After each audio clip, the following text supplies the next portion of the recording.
تجهیزات نفتبراری در بلجوان دوباره به چرخش درآمد، ولی در مقایسه با دوران شوروی نفت کم استحصال میکند. در حکومت بلجوان میگویند زمین‌های منطقه از نفت و گاز سرشار است.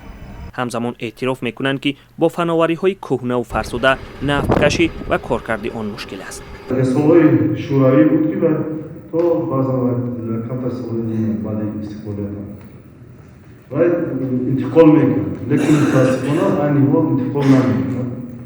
انتقال نیست، نفت استحصال میکنند، او طلبات ضروری نیست. و چه خاطر که چوبایی که بود چوبا استفاده بوده گشتند، بعضی چوبا از دیگر پرما کردن در کلاس است، کاربری دیگر کرده است، تکنولوژی خونش دیگر است.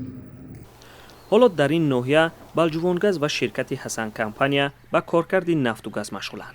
بلجوانگاز اداره دولتی است. حسن کمپانیا شرکت خصوصی است.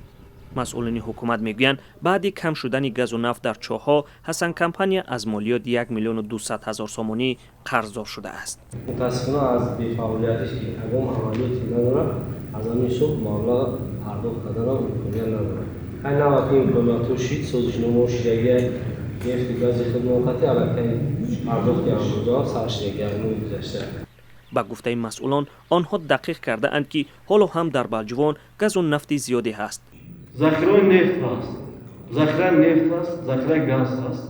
فقط پرما کردن، چقدر پرما کردن زیاده از 6,000 متر، یعنی 6 کیلومتر.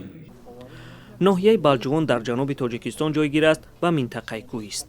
در گذشته ناحیه خوالینگ و واسه و کولاب را به گاز طبیعی تامین میکرد. حالا حکومت بلجوان باور دارد که با پرما کردن چاه‌ها و آوردن فناوری‌های معاصر دوباره نفت و گاز بیشتر میبرارند و کمبودی سوزشواری را در کشور جبران خواهد کرد، ولی معلوم نیست کی.